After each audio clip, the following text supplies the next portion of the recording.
Eu de volta, vê se tem condição.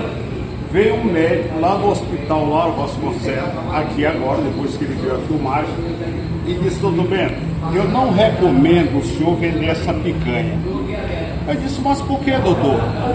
Ele disse: olha, nós estamos com salário atrasado, está faltando medicamento lá no Lauro, o senhor vai vender uma picanha dessa, vai dar trabalho para nós.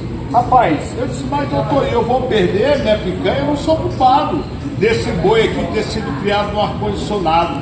Ele disse: doutor, estou lhe recomendando, quem comer dessa picanha corre o risco de parar na nossa mãe, nós não temos medicamento e nem o nosso salário, que até agora o Brandão não pagou.